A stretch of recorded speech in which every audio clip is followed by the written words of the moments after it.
Article 800.110 of the National Electrical Code, NEC 2005, states the requirement that low-voltage cables installed in suspended ceilings shall be supported and secured at intervals not exceeding 1.2 meters, which is approximately 4 feet. This NEC requirement for supporting low-voltage cables in suspended ceilings applies to both suspended metal grid ceilings and suspended hard ceilings, such as plaster or sheetrock ceilings. Leaving the cables laying on top of the suspended ceiling without supporting them would violate the NEC requirement for independent support at intervals not exceeding 4 feet. Code violations can result in fines, penalties, and delays in project completion. Furthermore, violations can expose the installer to liability if the cables cause damage or injury. To comply with the NEC and avoid potential code violations, the low-voltage cables should be supported independently at intervals not exceeding 4 feet.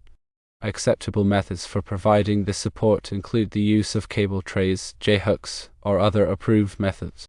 Resources to consult for further guidance are firstly the NEC 2005 Article 800, which can be found on the National Fire Protection Association website. Secondly, the Bixby Telecommunications Distribution Methods Manual, ANSI/TI/EIA-568C1, available on the Bixby website, provides additional best practices and recommendations for cable installation. Cable trays are a system of rigid structural supports used to carry insulated electrical cables used for power distribution, control, and communication. Cable trays are beneficial in situations where changes to a wiring system are anticipated, since new cables can be installed by laying them in the tray, instead of pulling them through a pipe. Secondly, cable trays offer continuous support and protection for cables, minimizing stress and preventing sagging, which can damage the cable jacket and conductors. Thirdly, cable trays provide a neat and organized appearance, making it easier to inspect and maintain the cable installation. Fourthly, cable trays are available in various materials such as steel, aluminum, and fiberglass to suit different environmental conditions and load requirements. When selecting a cable tray, firstly consider the number and size of cables to be supported, ensuring that the tray has sufficient capacity. Secondly, evaluate the environmental conditions such as temperature, humidity, and exposure to chemicals to choose a suitable material. Thirdly, determine the appropriate load capacity based on the weight of the cables and any additional equipment that may be installed on the tray. Fourthly, ensure that the cable tray is properly grounded to prevent electrical hazards. J-hooks are a type of cable support that consists of a J-shaped hook made of metal or plastic. J-hooks are a cost-effective and versatile solution for supporting cables in various applications. Firstly, J-hooks are easy to install, requiring only screws or other fasteners to secure them to the ceiling or wall. Secondly, J-hooks provide adequate support for cables, preventing sagging and maintaining proper cable separation.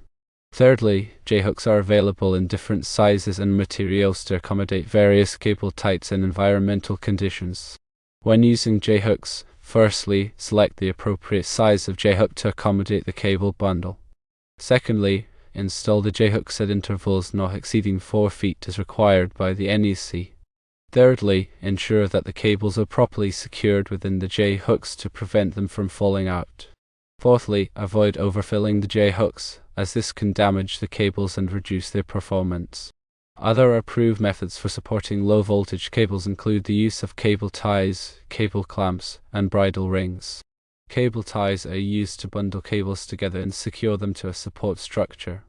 Cable clamps are used to attach cables directly to a surface, such as a ceiling or wall. Bridle rings are used to suspend cables from a support structure. When using these methods, firstly, ensure that the cables are properly supported and secured at intervals not exceeding 4 feet. Secondly, use only approved materials and methods that are suitable for the specific cable type and environmental conditions. Thirdly, avoid over-tightening cable ties or clamps, as this can damage the cables.